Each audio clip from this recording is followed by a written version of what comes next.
Hua Hin and Cha-am confuse a lot of retirees, and not because they're similar. They confuse people because most retirees choose between them for the wrong reason. At first glance, Hua Hin and Cha-am look almost the same. They're close together, they share the same coastline, they even feel interchangeable to people visiting briefly. But the longer you live here, the clearer something becomes.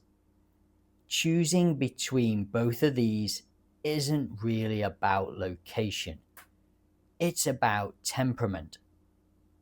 It's about how much structure you want, how much separation you need, and how visible you want retirement to feel in your daily life.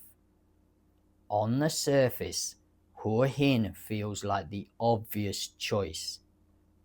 It's more developed, better known, more services, more international presence. For many retirees, it feels safer emotionally and practically. Hospitals are closer, systems feel established, there's a sense that things work. And for a lot of people, that matters more than anything else. Cha-am, on the other hand, feels quieter, almost immediately. Less polished, less international, less curated. Some retirees visit and think there's not much there. Others feel something different. They feel space. The key difference between Hua Hin and Cha-am isn't convenience, it's visibility. In Hua Hin, retirement is visible. You see other retirees everywhere. You hear English daily. Social life is clearly structured around expat routines. For many people, that's comforting. It makes retirement feel normal, shared, and understood. Cha-am doesn't offer that same reflection. You're more anonymous there. You're less surrounded by people in the same life stage. And that changes how retirement feels. Some retirees love Hua Hin because it removes uncertainty. You know where to go, who to ask, how things are done. There's a system and you fit into it. Cha-am asks more from you. You adapt more, you observe more, you rely less on established retiree infrastructure. For some people, that feels isolating. For others, it feels freeing. This is where personalities begin to separate.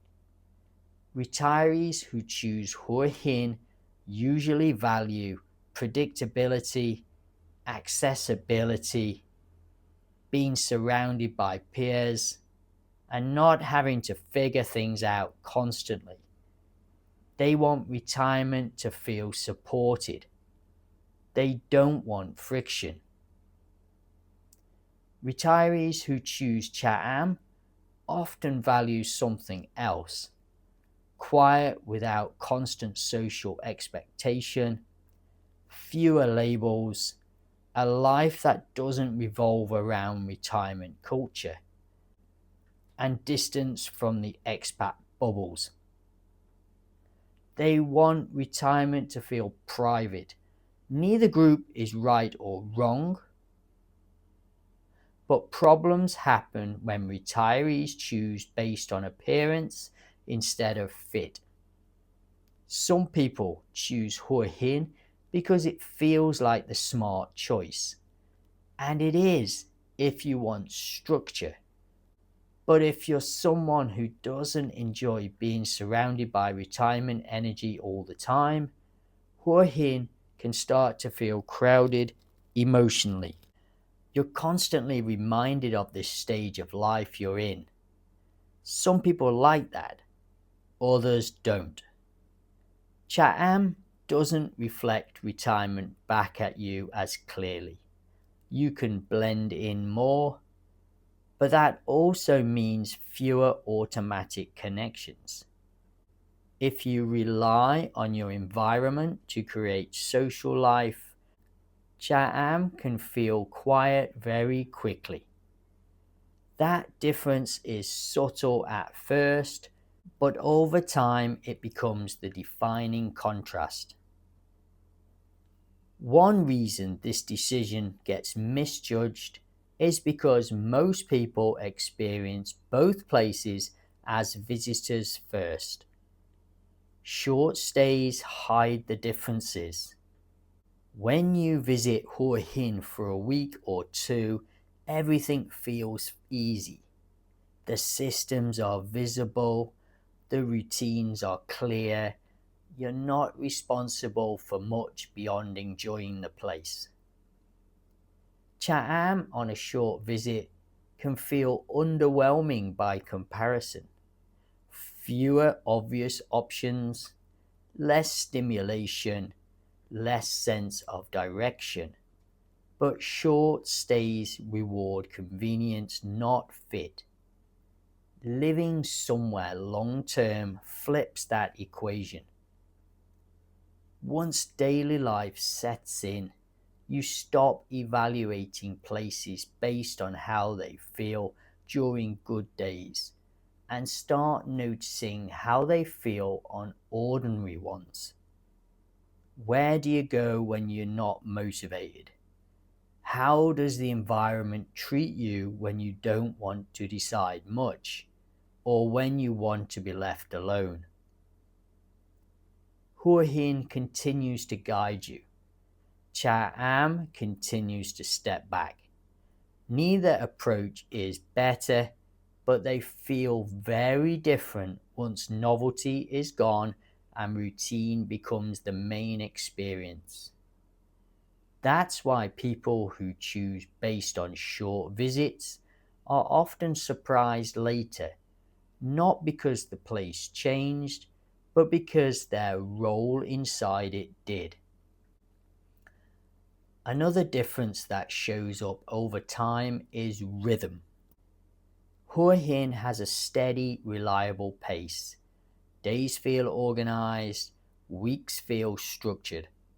Cha-am feels looser, less planned, more dependent on how you choose to fill your time.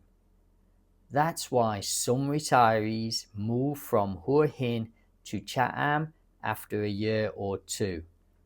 Not because Hua Hin failed them, but because they realized they wanted less definition around their days. Others do the opposite. They start in Cha-am, enjoy the quiet, then slowly feel disconnected. They miss stimulation. They miss easy access. They miss part of being something larger, and they decide to move. What's important to understand is that this isn't about cost, beaches, or distance. It's about how much external structure you want your retirement to have. Hua Hin offers built-in retirement life. Cha-am offers space to create your own. If you like being guided, Hua Hin works. If you like being left alone, Cha-am makes more sense. The mistake retirees make is assuming quieter always means better, or assuming more developed always means easier. Both places are easy in different ways. Hua Hin reduces decision making. Cha-am reduces noise. And depending on who you are, one of those is far more valuable. If you're planning retirement and trying to choose between the two, ask yourself this: do I want to join a retirement lifestyle or design one?